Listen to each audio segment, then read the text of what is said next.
this is me Payal Dutta. Welcome back to my channel.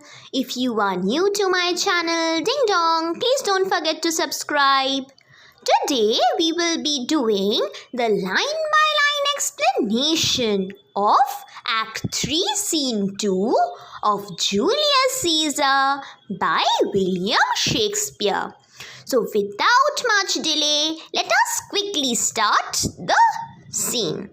Now whenever we study a scene, like I always tell you, you must always remember where the scene takes place.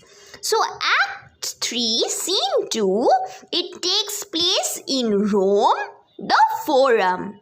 And enter Brutus and Cassius and a throng of citizens. Throng means a crowd of Romans, they have come. Because earlier in scene 1, we have seen that Caesar, he was stabbed by the conspirators outside the Senate house. So in Act 3, Scene 2, the people, the citizens of Rome who were confused, they want an answer. An answer from who?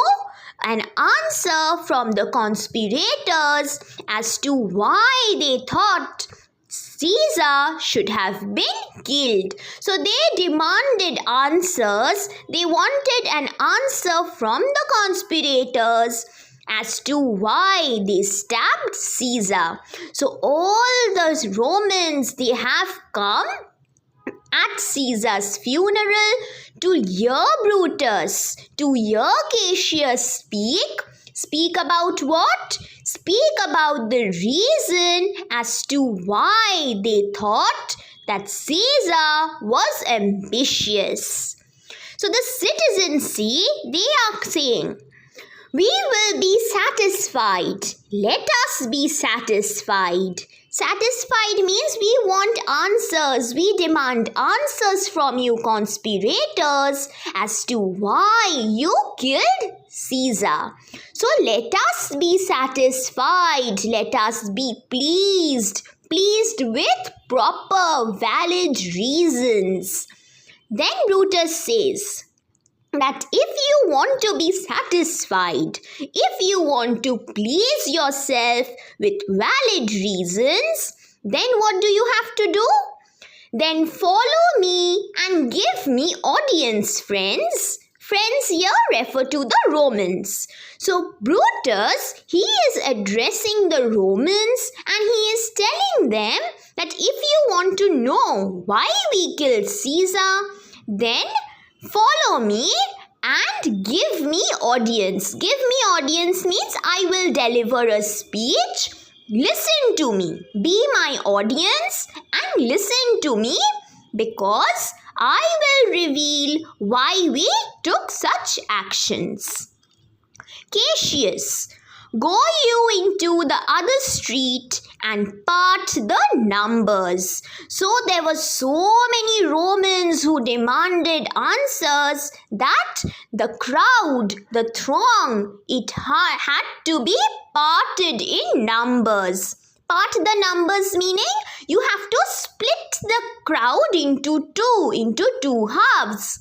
So Brutus is telling Cassius that you go to some other place and let the crowd divide itself into two such that few of them will listen to my speech and some of them will listen to Cassius. So both Brutus and Cassius, they will deliver the speech where they will give valid reasons for stabbing Caesar, and the people of Rome, they will listen to them. So the crowd will be split into two and both of them will deliver the speech in different parts of the street. Then he is addressing the Romans and telling them, those that will hear me speak, let them stay here. Those that will follow Cassius, go with him. So since both of us are going to give you the reason, something that you demand, so if you want to listen to me, my speech, then stay here near the forum, and if you want to listen to Cassius speak, then go along with him. So both of them are going to deliver the same speech, but in different locations, because the crowd, it was in huge numbers. And public reasons shall be rendered of Caesar's death. Public reasons means for the benefit of the public. So because the Romans, they were going to be subjected to the dictatorship of Caesar. That is why Caesar had to die. So for public reasons, Caesar was killed. He was killed for the welfare of Rome. And public reasons shall be rendered. Rendered means it will be explained. So we will explain to you, Cassius and I, we will explain to you why we killed Caesar, because of the general welfare of Rome, because of public reasons, for the good, for the benefit of the public, the Romans.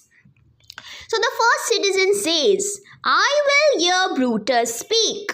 Second citizen, I will hear Cassius. So as I said, Brutus and Cassius, they were going to deliver their speech in two different locations. So the first citizen says that he will listen to Brutus, while the second citizen, he decides to listen to Cassius's speech. And after they listen to their speech, what do they intend to do? And compare their reasons. So after hearing their speech, the first citizen and the second citizen, they decide to compare what Cassius and Brutus had to say, their reasons for killing Caesar. When severally we hear them rendered. Severally means separately. So separately they are going to listen to Brutus's speech and Cassius's speech, and then they are going to compare both the speeches that they have delivered separately to see that the people, the conspirators, they are speaking the truth or not. And then Cassius, he exits because he has to go to another location to deliver his speech. And some of the citizens who want to listen to Cassius, they follow him, while Brutus remains where he is, and he goes into the pulpit. The pulpit means the stage.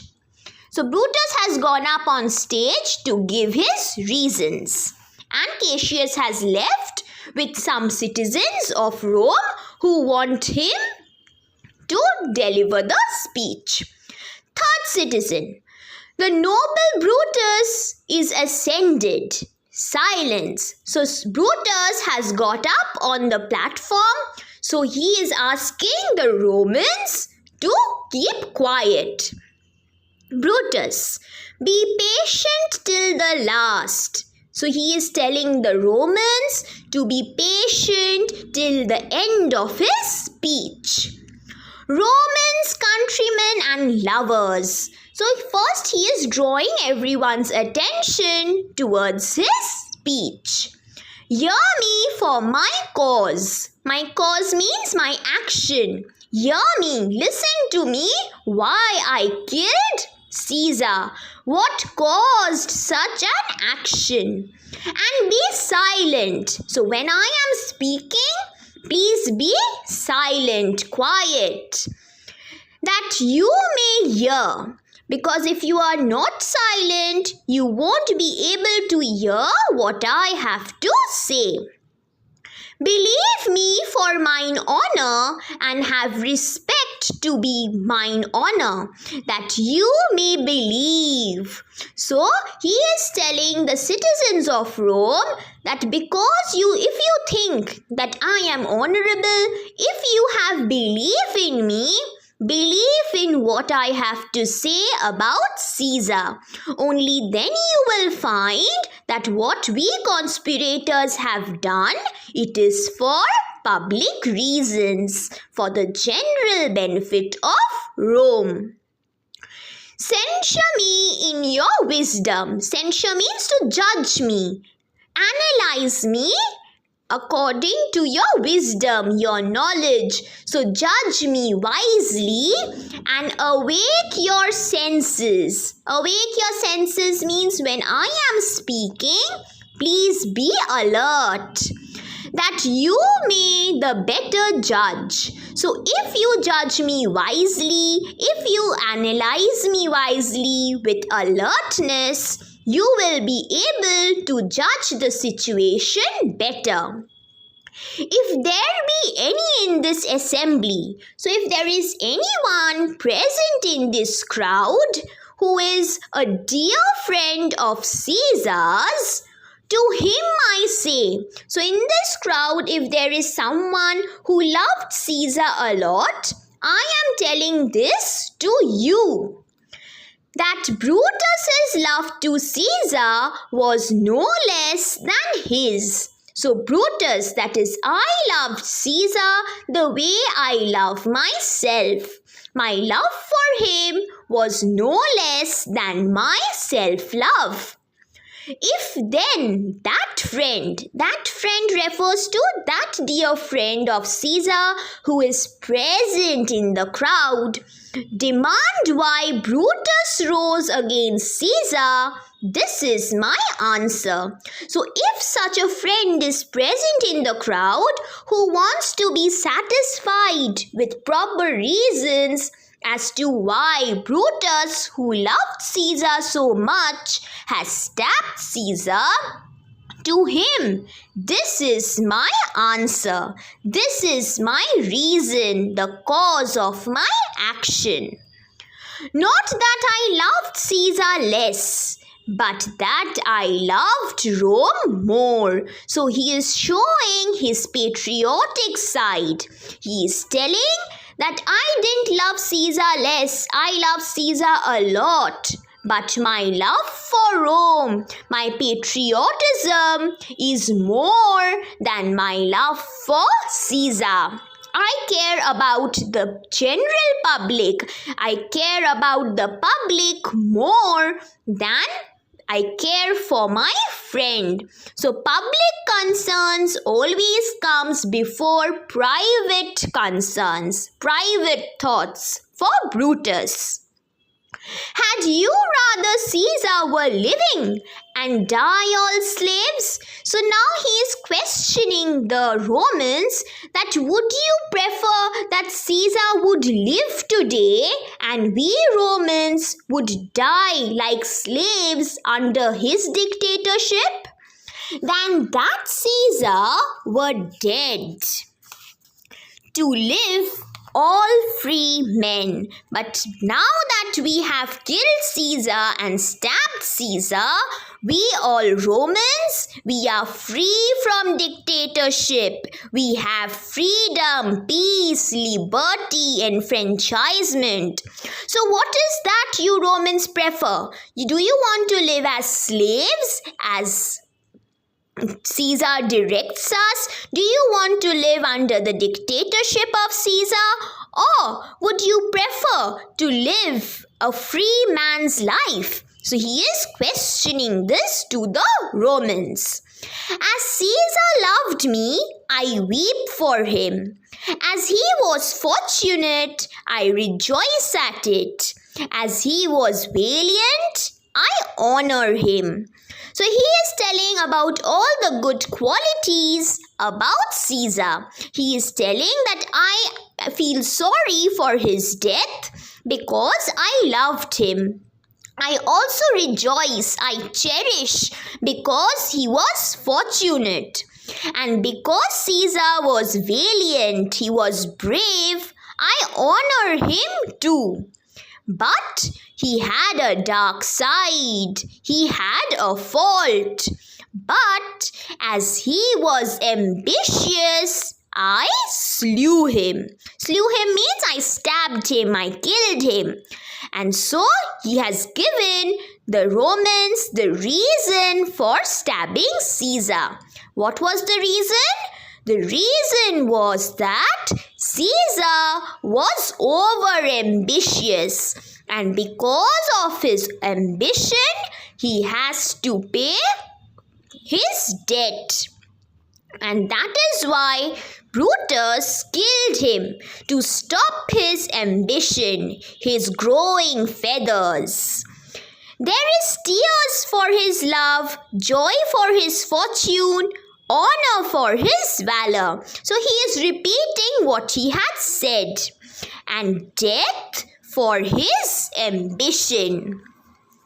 Who is here? He is asking the Romans. He is questioning the Romans. Who is here among the crowd? So base. Base means so humble. That would be a bondman. Bondman means a slave.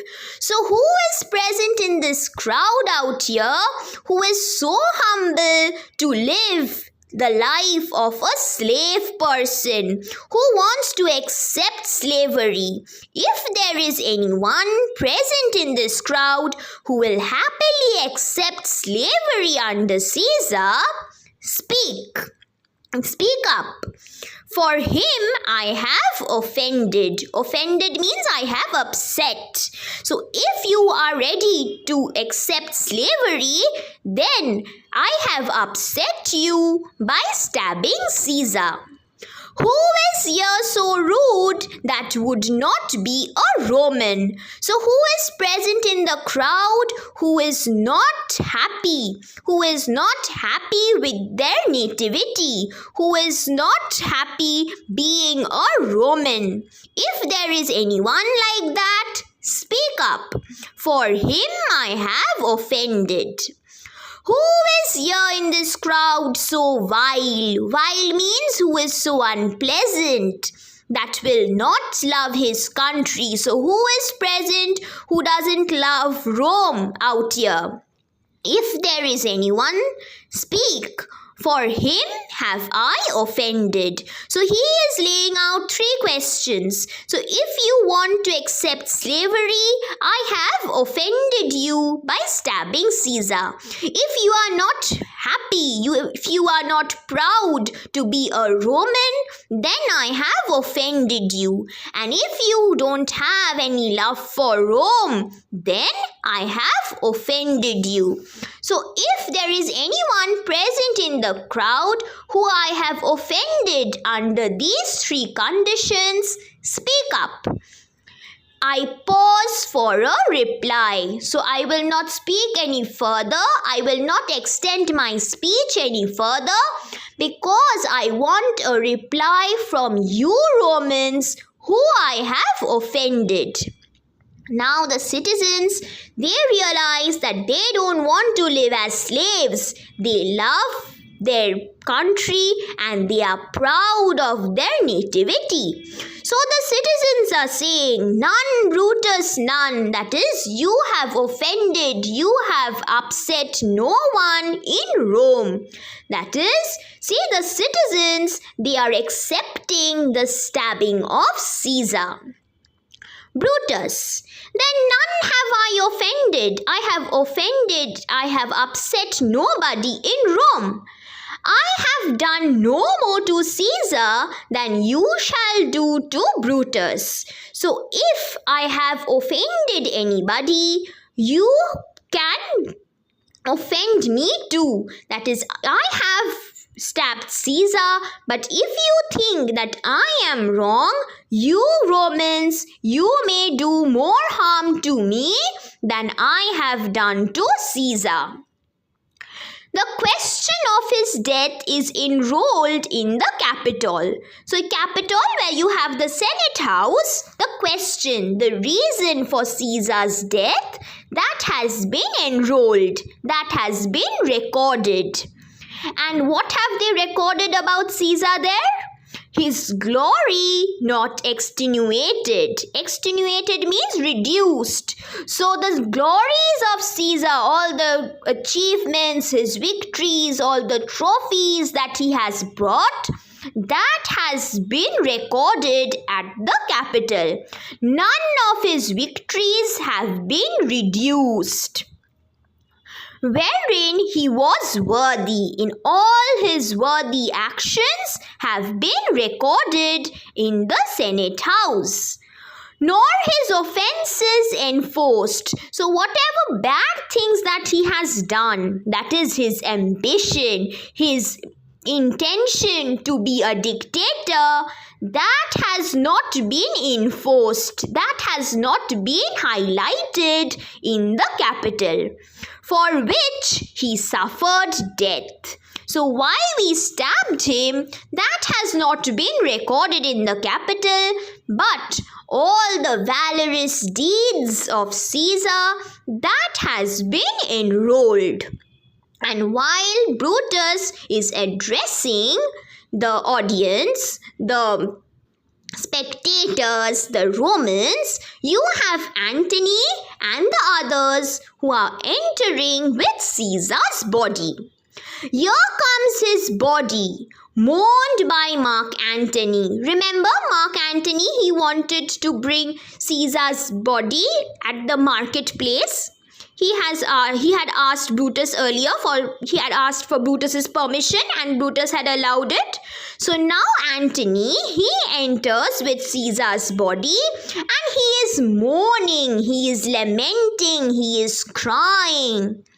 Who, though he had no hand in his death, he had no part in the conspiracy, he shall receive the benefit of his dying. That is, we will give him an advantage to speak in Caesar's funeral.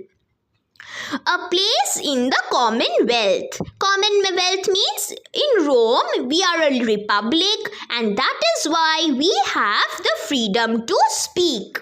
So keeping in mind the freedom of the Romans, we have allowed Antony to speak in Caesar's funeral. As which of you shall not? So apart from Antony, if there is anybody among you Romans, you may speak up too, because we all enjoy the freedom of speech in Rome. With this, I depart. So with this speech, I leave the stage. This is all I had to tell you people. That as I slew my best lover for the good of Rome. So my reason to come up on stage was to tell you people why we stabbed Caesar. And I have already told you. I slew him, I killed Caesar, I stabbed Caesar, who was my best lover. We had a beautiful bond. But I had to stab him for the good of Rome, for the welfare of Rome. I have the same dagger for myself when it shall please my country to need my death.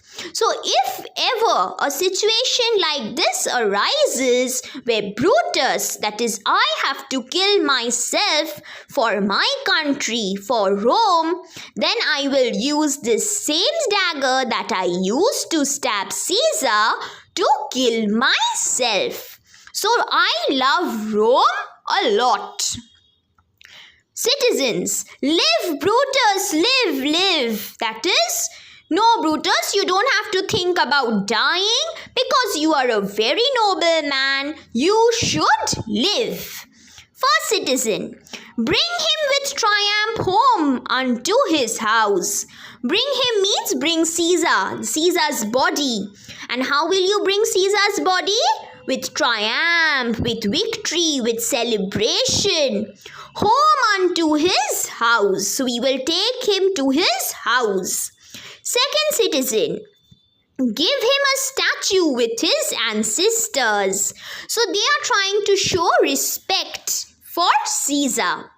Third citizen, Let him be Caesar. So just the way we loved Caesar, we elevated Caesar, even after his death, let us hail him just the way he was. Fourth citizen, Caesar's better parts shall be crowned in Brutus. So remember, Caesar, he was supposed to be crowned at the Senate house, but he was stabbed. So the fourth citizen is saying that what Caesar has lost, Brutus has won. That is, now that Caesar is no more, let us crown Brutus, who is his better parts. That is, he is better than Caesar. Because Caesar was ambitious. But now we see Brutus, he has no signs of ambition, but he is patriotic. So he is better than Caesar. So let us crown him. First citizen, we'll bring him to his house with shouts and clamors. So we will celebrate his victory, the victory of Brutus to be crowned. We will shout and clamors. Clamors means celebrate. Brutus, my countrymen. Second citizen, please silence, Brutus speaks. So again Brutus is speaking. Silence, people. First citizen, peace ho, Brutus. Good countrymen, let me depart alone. So let me leave the stage alone. This pulpit, this platform alone. And for my sake, stay here with Antony. So he is asking the citizens of Rome to wait for a while and listen to what Antony has to say. Because Antony, he had asked Caesar for permission to speak at Caesar's funeral. And so Brutus is telling, I have finished my speech. Now Antony is going to come up and deliver a speech. So I want you Romans to listen to him, to pay attention to what he has to say. Do grace to Caesar's corpse and grace his speech tending to Caesar's glories, which Mark Antony, by our permission, is allowed to make. So see, Brutus, he is informing the Romans that Mark Antony was able to deliver his speech on the platform by their permission. So because Brutus had permitted him allowed him to speak on stage, that is why Mark Antony, he had something to speak about Caesar.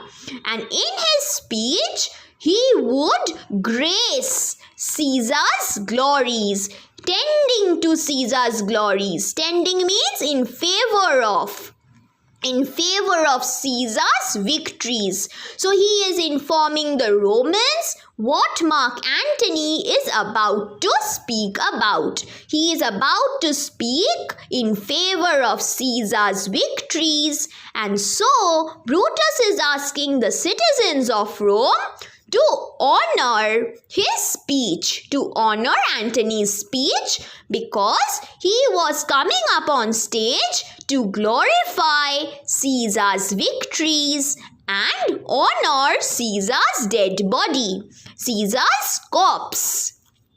I do entreat you. Entreat means I am requesting you, Romans, not a man depart, that if once I leave the stage, please don't leave. Save I alone, only I, except me, no one should leave. Till Antony have spoke. So till Antony ends his speech, I want you people to remain here. The only person who will exit is me. And he leaves, he exits. First citizen, stay ho and let us hear Mark Antony. So let us wait and listen to what Mark Antony has to say. Third citizen, let him go up unto the public chair. So let him go up into the platform, the stage where Brutus had been speaking so long. We'll hear him. We'll listen to him. Noble Antony, go up. So go up on stage. We'll listen to you. Antony, for Brutus's sake, I am beholding to you. Beholding means I am thankful to you. I am grateful to you. I am indebted to you. So Brutus has given me the permission to speak on stage. That is why I am here, and I am thankful to you people who are ready to listen to me. And he goes up to the pulpit. He goes up on stage. Fourth citizen, what does he say of Brutus? So remember, everybody knows that Antony was Caesar's friend. And Caesar, as Brutus had told the people of Rome, he was growing ambitious. So now the people, they are both disappointed with Caesar as well as Antony. So the fourth citizen is saying, what has Antony got to tell about Brutus? Because Brutus is a very patriotic man and we will not accept any bad things about him. So the third citizen is saying, he says for Brutus's sake. So he is saying that it is because of Brutus he finds himself beholding to us all. So because of Brutus, Antony is thankful to us Romans. Fourth citizen, to our best he speaks no harm of Brutus here. So it would be better if he does not speak anything ill about Brutus and the conspirators on stage here today. First citizen, this Caesar was a tyrant. A tyrant is a dictator. Third citizen, we are blessed that Rome is rid of him. So he is telling that thank God we are free. We have got rid of Caesar. We are purified by Brutus and the conspirators. It is a blessing that we have got liberty. We are liberated from the dictatorship of Caesar. So here you see the fickle-minded Romans. So long they were hailing Caesar. Now that Brutus had said that he was ambitious and was about to be a dictator, the people of Rome, they are easily moved. They are easily influenced, and now they cannot stand Caesar at all. They are happy that they are rid of Caesar. They are free from Caesar's rulership. Second citizen, peace. Let us hear what Antony can say. So keep quiet and let us hear what Antony has to tell us. You gentle Romans. So now he is addressing the people there. Citizens, peace ho, let us hear him. Antony, friends, Romans, countrymen, lend me your ears. Lend me your ears means listen to me, give me audience. I come to bury Caesar. So I have come here today to give burial to my dear friend Caesar.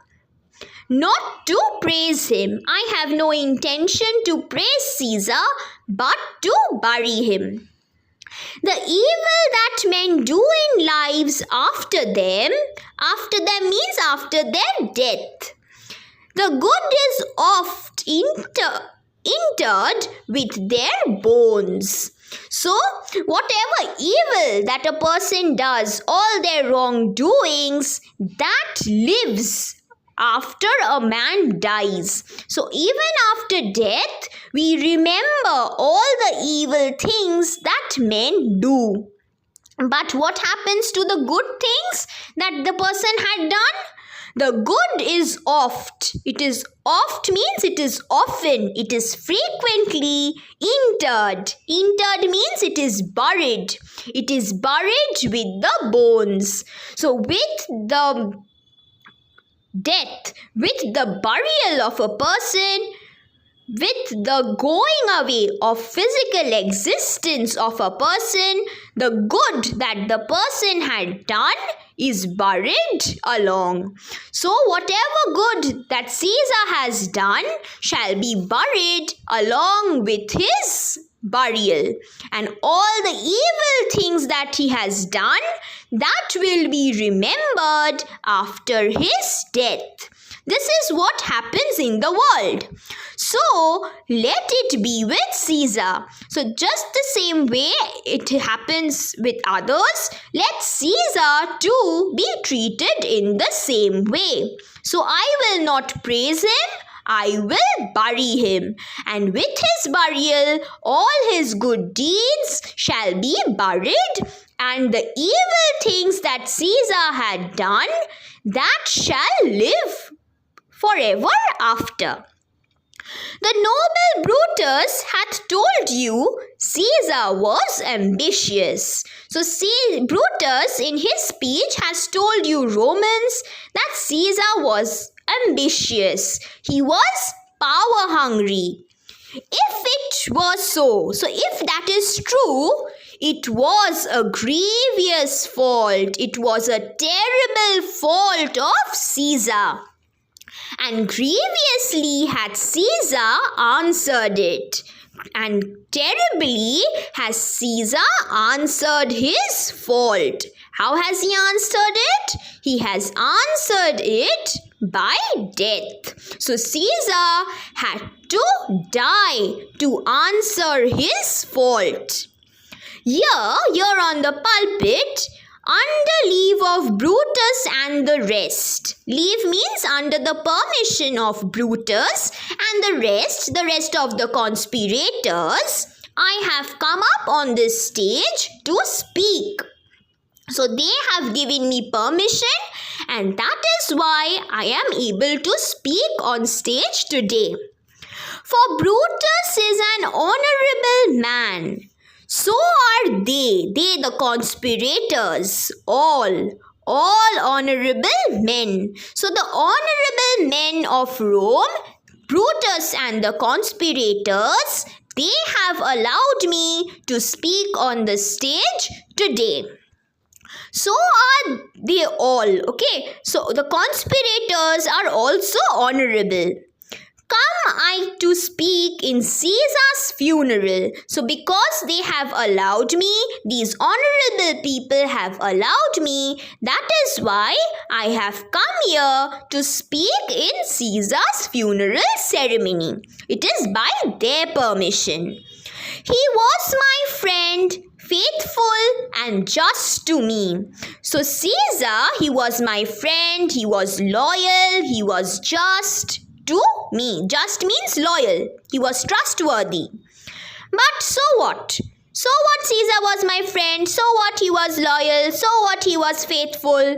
Brutus says he was ambitious. He was hungry for power. And Brutus is an honorable man. So we cannot question him. So if Brutus says that Caesar was ambitious, then definitely that is true. We cannot question that. He hath brought many captives home to Rome. He here refers to Caesar. What had Caesar done? He had brought many captives, many slaves home to Rome. He had won many battles and he had captured many slaves. And when he won the battles, he won slaves whose ransoms did the general coffers fill. Ransoms means money. Did the general coffers fill? General coffers fill means it filled the Roman treasury. So when Caesar won these battles, he not only brought slaves to Rome, but he added on to the treasury of Rome. He brought money. And so by doing this, did this in Caesar seem ambitious? So I think this is what ambition is like. This is what Brutus calls ambition. That is to fill the treasury of Rome with more money, that seemed like power hunger. So if Caesar was power hungry, he could have kept the money for himself, but he did not do that. He filled the Roman treasury. So he is asking, Antony is asking the Romans, so is this what you think is something that an ambitious man should do, a power hungry man should do? When that the poor have cried, Caesar hath wept. So Caesar, he had sympathy for the poor. When they wept, Caesar wept too. Ambition should be made of sterner stuff. Sterner stuff means he should be more forceful. A dictator should be forceful. He should not be so tender-hearted. But Caesar, you are telling that he was ambitious. But unlike an ambitious man, he showed sympathy for the poor. But again, I will not question this about Caesar. Why? Because Brutus says he was ambitious and Brutus is an honorable man. So because Brutus has already claimed that Caesar wanted to be a dictator, we will not think about the sympathy that Caesar showed towards the public. We will forget everything good about Caesar. We will bury his good deeds because Brutus says Caesar was power hungry. And because Brutus is an honorable man, we will not question him. You did all see that on the Lupercal I thrice presented him a kingly crown. So remember in the feast of Lupercal what happened? Antony, he gave Caesar the crown to wear 3 times. And all times what did Caesar do? Which he did thrice refuse. He refused the crown thrice. So here Antony is telling the Romans that was this ambition, that if Caesar was power hungry, then why did he refuse the crown at the feast of Lupercal when I presented the crown to him thrice?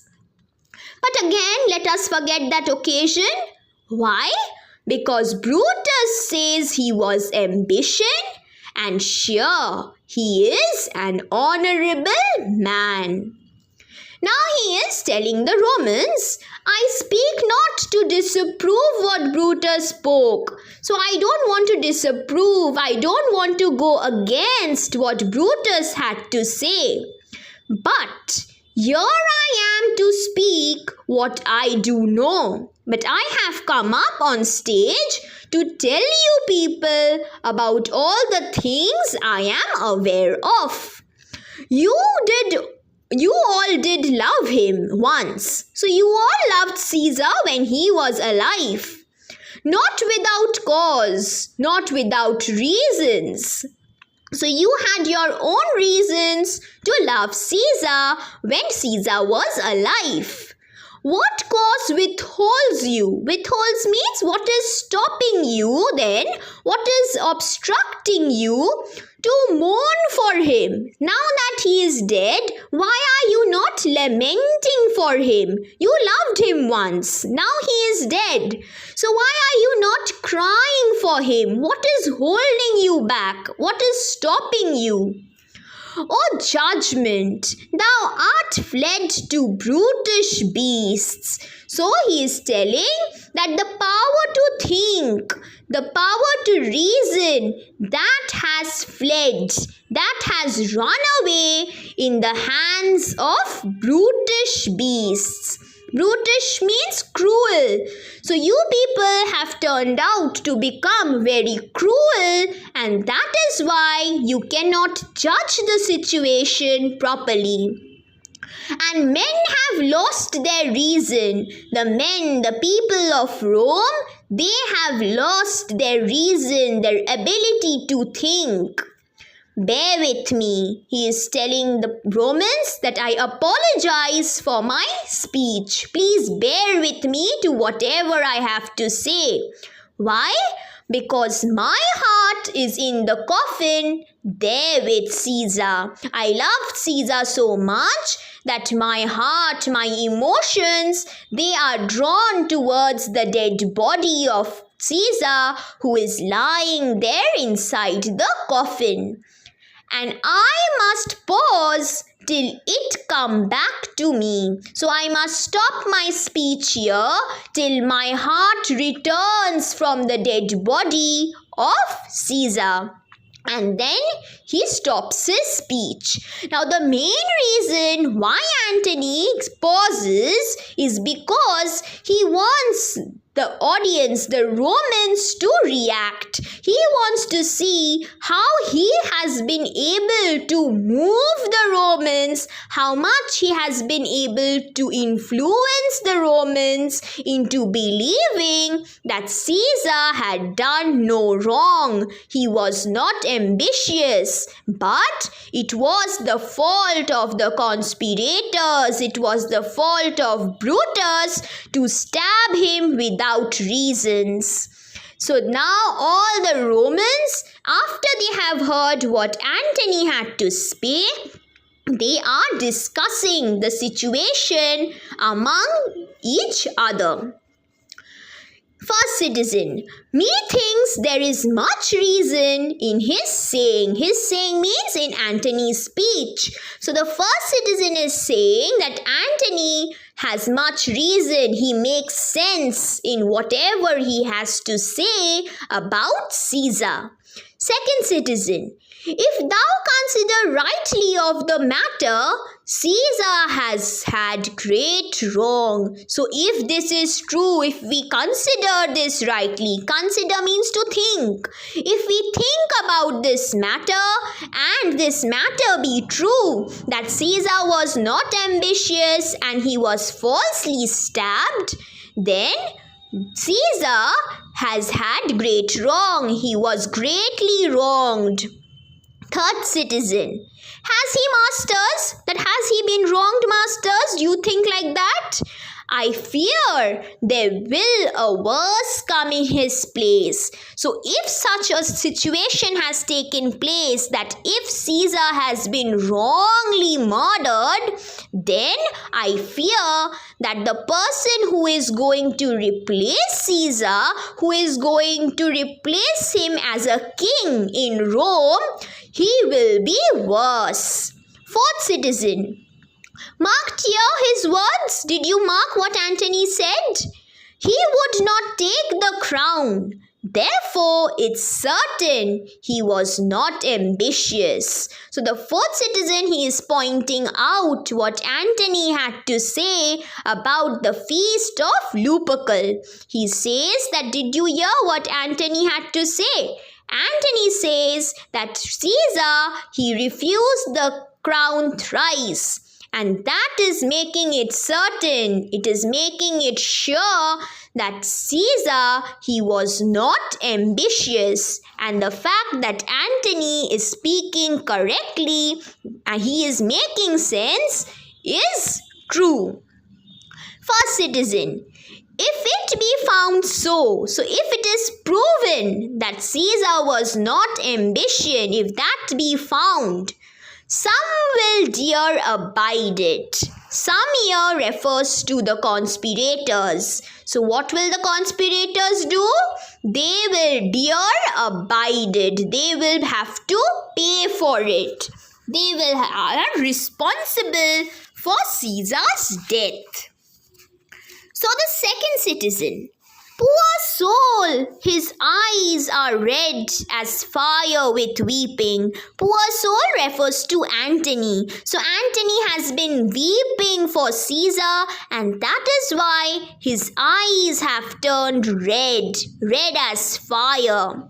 Third citizen, there's not a nobler man in Rome that Antony. So see, they are again fickle-minded. The third citizen is telling that Antony, he is the most noble man in Rome. He is the noblest man in Rome. Fourth citizen, now mark him. He begins again to speak. So Antony, you remember he had told the people that I will stop my speech till my heart returns from the coffin. So again he has started to speak. But yesterday the world of Caesar might. But means only. And yesterday refers to the time when Caesar was alive.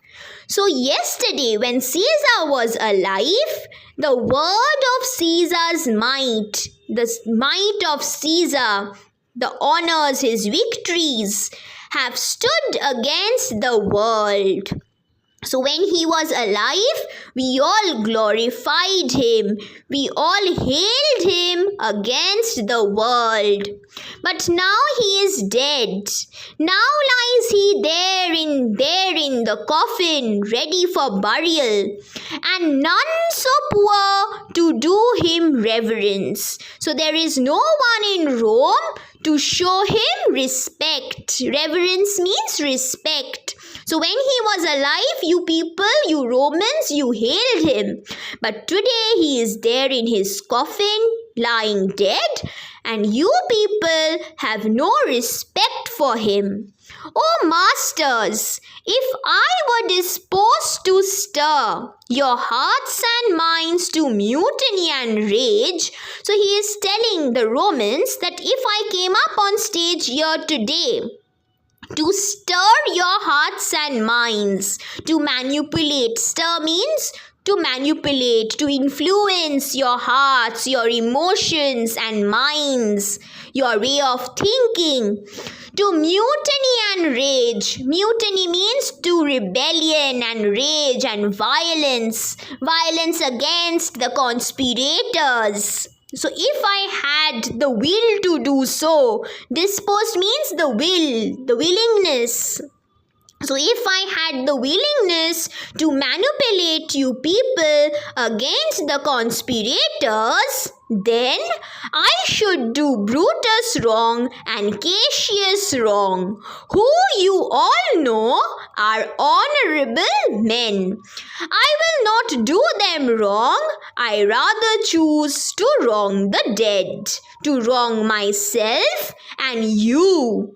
So here Antony is telling that if I had this intention to manipulate you, then I would be doing injustice to Brutus and the conspirators. But I will not do so, because these conspirators and Brutus, they are honorable men. So instead of harming them, I would rather harm myself.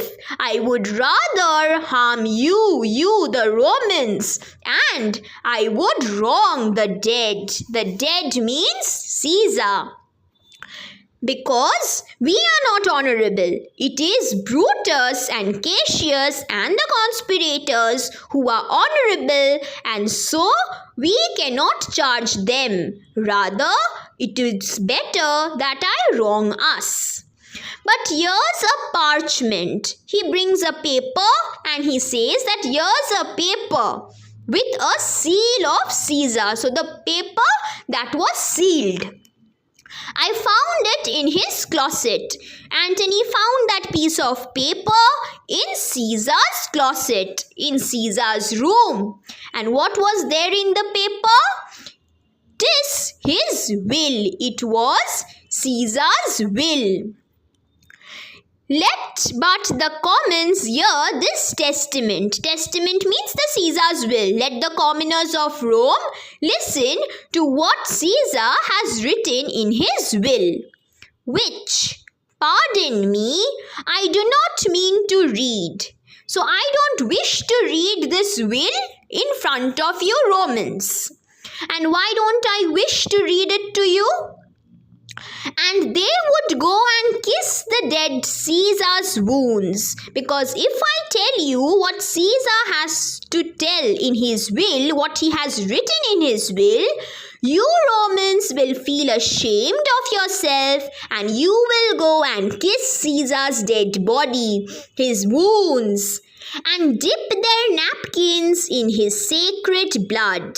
And after you go and kiss Caesar's body, you will preserve Caesar's sacred blood in your napkins by dipping your napkins and cleaning his wounds.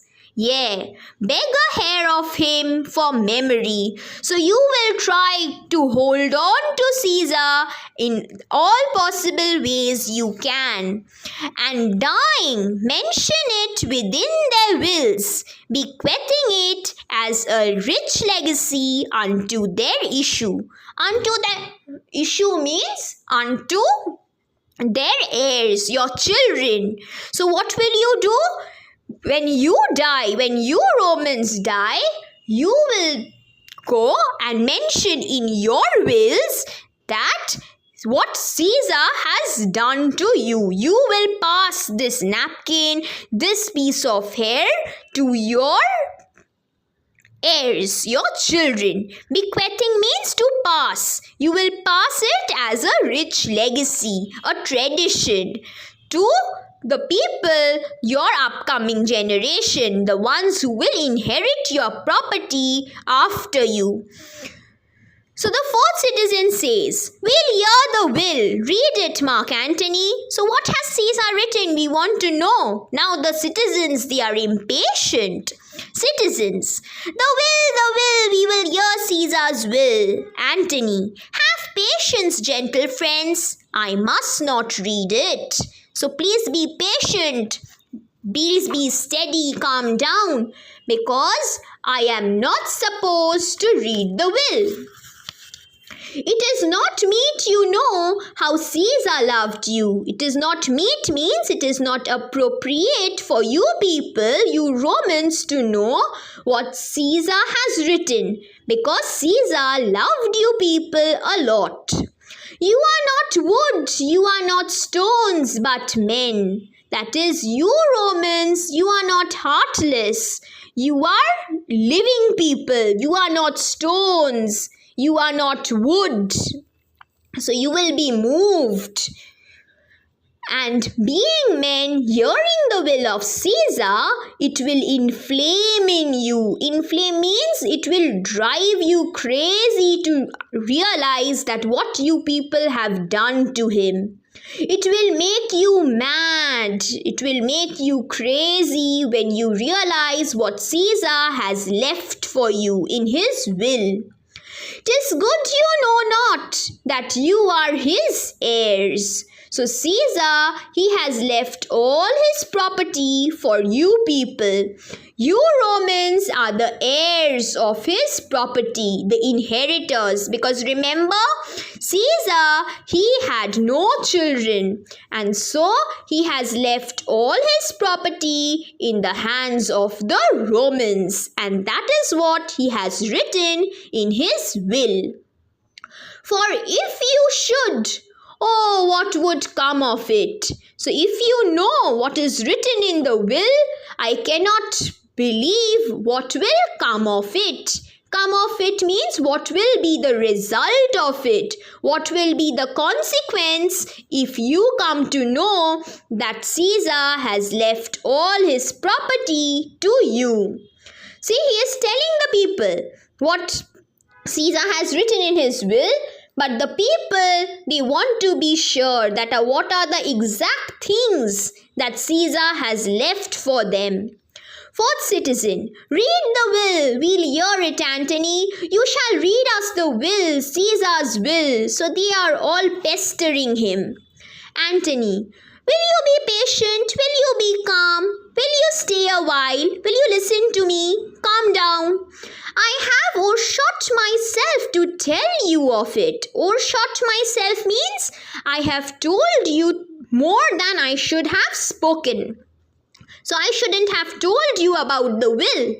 I fear I wrong the honorable men whose daggers have stabbed Caesar. I do fear it. So by telling you Romans about the will of Caesar, I think I have wronged Brutus and the conspirators who killed Caesar. Fourth citizen, see the fickle-minded Romans. What does the fourth citizen say? They were traitors, honorable men. So, they were not honorable men. They were traitors. Just a few seconds, they were calling Caesar a traitor. Now, they are quickly influenced by Antony. And now, they are telling that no, they were traitors. The conspirators were traitors. They weren't honorable men. Citizens, the will, the testament. So quickly tell us what is written. Second citizen, they were villains, the conspirators, Brutus, they were villains, they were evildoers, they were murderers. The will, read the will. Antony, you will compel me. Compel means you people are forcing me then to read the will of Caesar. Then make a ring about the corpse of Caesar. So if you want to listen to what is written in the will, I want you to make a ring, that is surround Caesar's dead body. And let me show you him that made the will. So first let us go and surround Caesar's body, and first let us observe the person who has left this will for you. Shall I descend? Because he was speaking from the platform, he is telling that can I descend and go near Caesar's body? And will you give me leave? Give me means will you permit me? Will you give me the permission to descend from this platform and go to Caesar? Citizens, come down. Second citizen, descend. Third citizen, you shall have leave. And Antony comes down from stage. So the citizens, they allow Antony to come down from the stage and come near Caesar. Fourth citizen, a ring, stand around. So just like Antony has instructed us, let us surround Caesar's body. First citizen, stand from the hearse. So stand away from the dead body. Stand from the body, stand away. Second citizen, room for Antony, most noble Antony. Room means let us give space to Antony for him to speak. Antony, 9. Press not, that is, don't surround the body so close. Don't surround me so much. Stand far off. Stand a bit away. Don't jump on me. Don't pounce on me. Citizens, stand back. Room. Room means space. Bear back. Bear back means to move back. Antony, if you have tears, now he is telling this to the Romans, that if you have tears, if you feel pitiful for this situation, prepare to shed them now. Prepare to shed them in front of Caesar's body. You all do know this mantle. Mantle means this cloak. I remember the first time ever Caesar put it on. So Caesar, he was wearing a cloak, and Antony is telling that I hope you remember this cloak, this mantle. And Caesar had put on this cloak the first time when Caesar put it on. I remember that day. How was the day? 'Twas on a summer's evening in his tent. That day he overcame the nervy. Look, in this place ran Caesar's dagger through. So he is telling that the day when Caesar wore this coat, it was a summer evening, and Caesar, he overcame. Overcame means he defeated the nervy. So Caesar, he had conquered the Gallic tribes. The Gallic tribes were the nervies. So he had defeated them, and to show his glory, his victory, he had worn this cloak in his tent. Then he is telling the Romans to look at Caesar and see the places where Cassius had stabbed him with his dagger. See what a rent. What a rent means what a rip, what a tear the envious Casca made. So Casca, he was the first one to stab Caesar. Look at the way he has stabbed Caesar. So Antony is actually raising the anger among the citizens of Rome against the conspirators by showing them, by pointing out the places they stabbed Caesar. Though this is the well-beloved Brutus stabbed, so finally he is showing a stab mark that Brutus had stabbed. And as he plucked his cursed steel away, his cursed steel means Brutus's dagger, mark how the blood of Caesar followed it. So when Brutus stabbed Caesar with his dagger and pulled out his dagger, look, you citizens of Rome, how that caused Caesar's blood to flow out of his body, as rushing out of doors to be resolved if Brutus so unkindly knocked or no. So it was unbearable for Caesar to believe that Brutus was the one to stab him. So it was as if the blood of Caesar wanted to resolve, wanted to be certain that Brutus, his most dear loving friend, had done such an unkind action. For Brutus, as you know, was Caesar's angel. Judge, O you God, how dearly Caesar loved him. This was the most unkindest cut of all.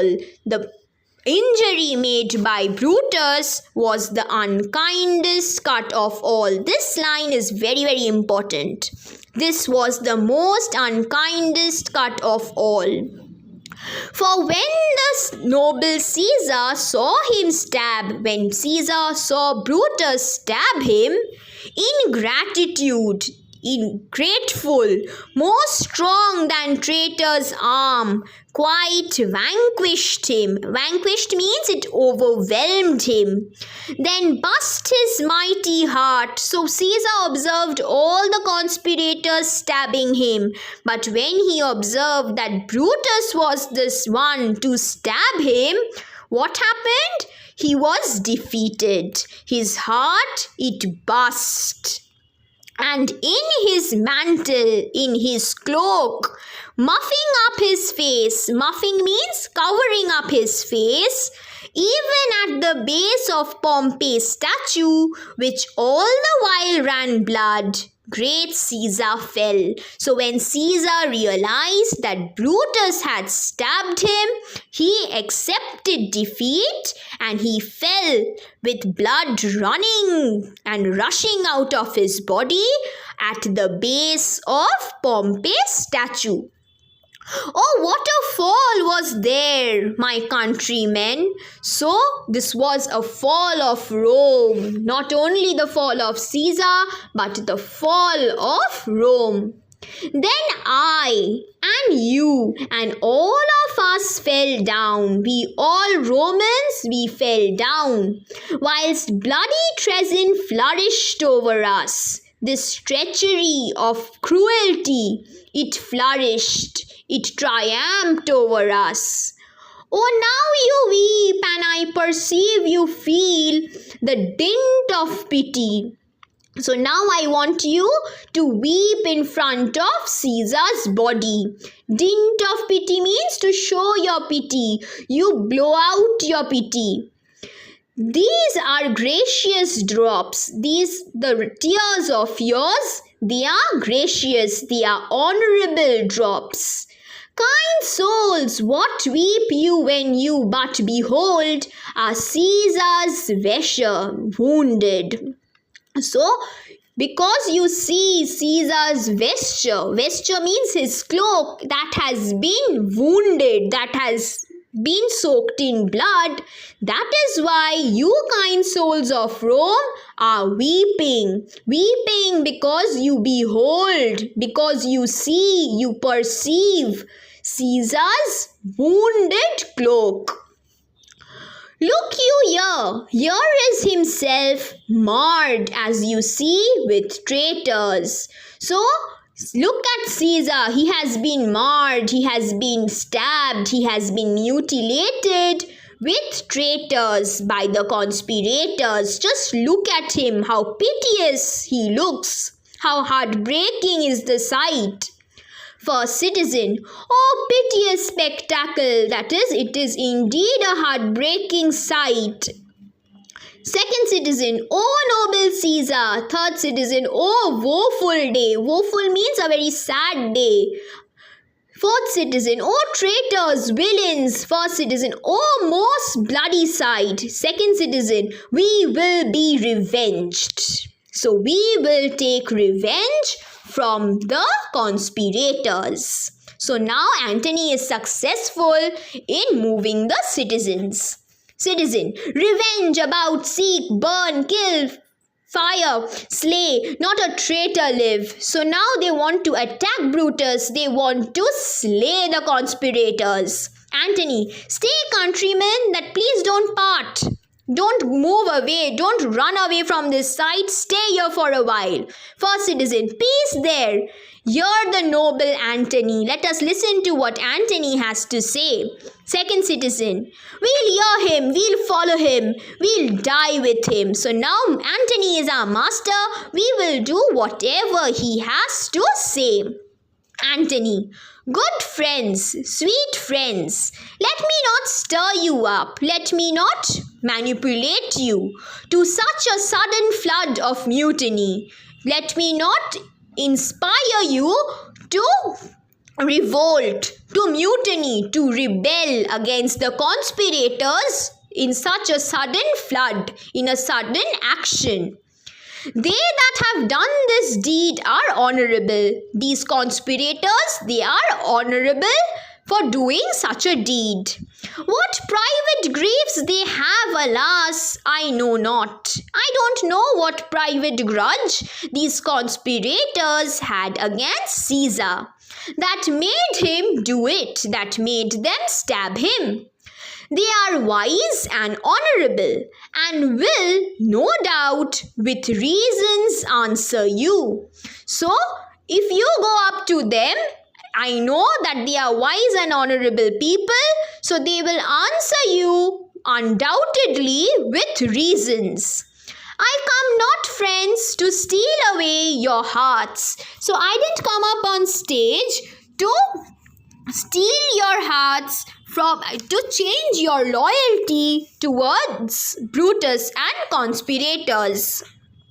I am no orator, I am not a speaker as Brutus is. But as you know me all, because people know me well, a plain blunt man. I am a simple blunt man, an ordinary person that love my friend Caesar.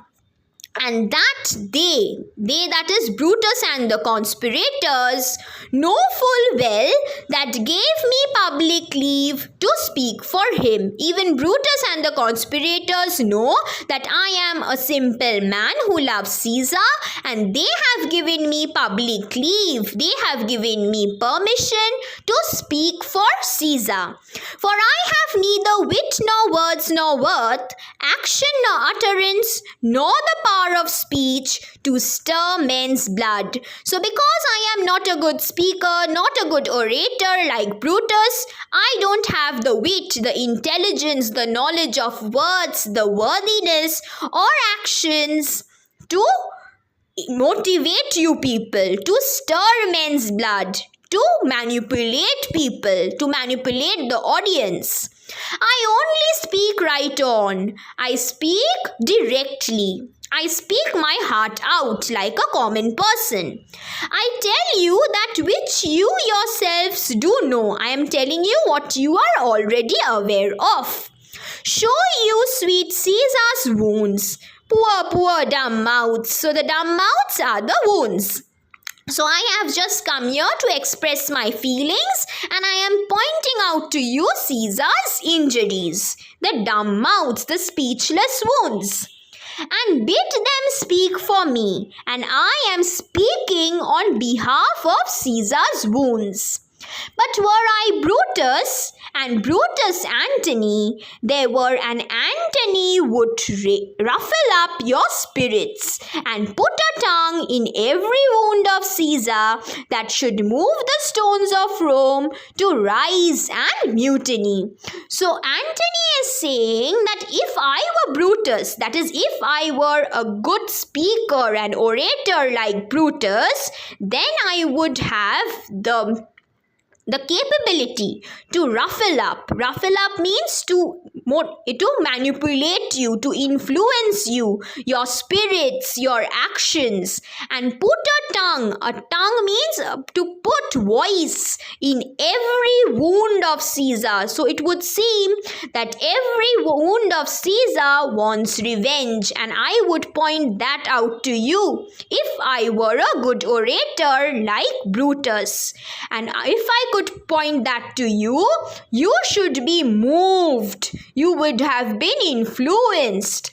The stones of Rome to rise and mutiny. So you would revolt against the conspirators had I the capability of Caesar. If I were a good orator, I could move you people to show you that Caesar was wronged. Citizen, we'll mutiny, that yes, we will revolt against this. First citizen, we'll burn the house of Brutus. Third citizen, away then, come. Seek the conspirators. Let us look out for the conspirators. Where have they gone? Antony, yet hear me, countrymen, yet hear me speak.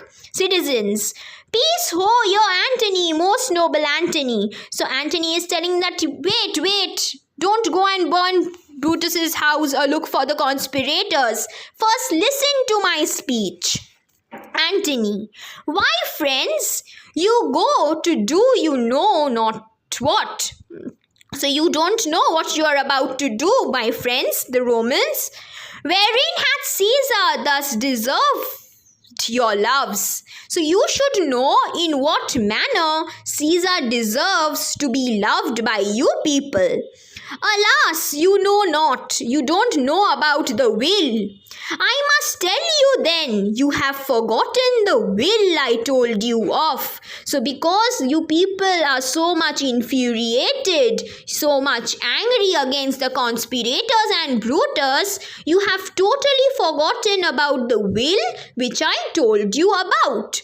So now again the citizens, they are reminded of the will. Citizens, most true, that right, we have forgotten about the will. The will, let's stay and hear the will. Now Antony, he is going to tell the people what the will was about. Here is the will, and under Caesar's seal. So Caesar has sealed his will. To every Roman citizen he gives, to every several man, 75 drachmas. So he has left silver coins, 75 silver coins for every Roman citizen. Second citizen, most noble Caesar, we'll revenge his death. Second citizen, oh royal Caesar, because now they are getting money from the dead. So now Caesar, he has become extremely good.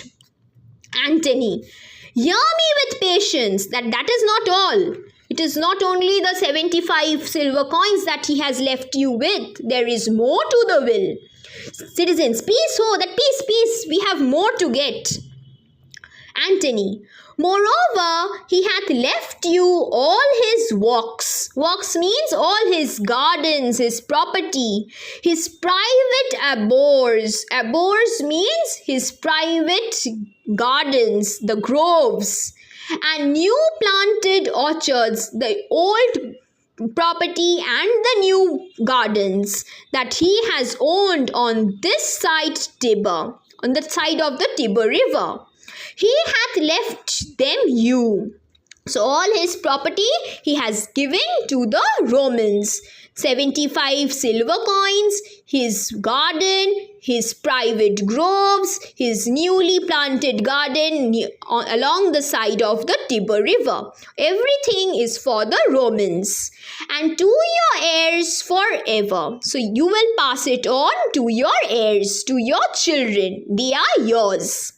Common pleasures, to walk abroad and recreate yourselves. So you can go there, you can walk up in the gardens and you can recreate, you can refresh yourselves in those gardens, in those orchards. Here was a Caesar. When comes such another? So this was Caesar. This was a person. Now he is dead. We don't know when another Caesar will be born. First citizen, never, never, come away, away, we'll burn his body in the holy place, and with the brand's fire the traitor's house. Take up the body. So first what will we do? We will go and we will give a good funeral to Caesar in a holy sacred place, and with the sticks of fire that were used to burn Caesar's body, we will take those sticks, those burning sticks, and we will burn the traitor's house, Brutus's house, the conspirator's house. So then he is asking the citizens to take up the body of Caesar to burn it. Second citizen, go fetch fire to burn Caesar. Third citizen, pluck down benches. Pluck means to pull down the benches. Benches are trees. So pull down the trees for wood to burn Caesar's body.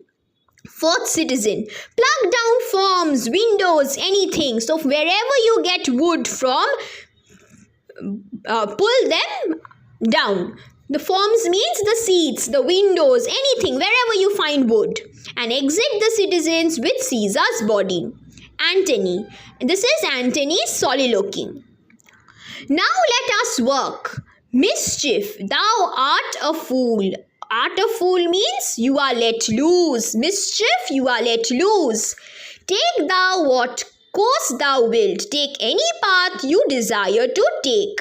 And enter a servant. How now, fellow? So Antony is addressing the servant and asking him that what is it?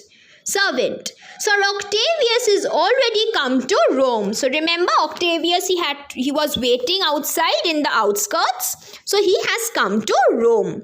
Antony. Where is he? Where is he now? Servant. He and Lepidus are at Caesar's home. They are waiting at Caesar's place.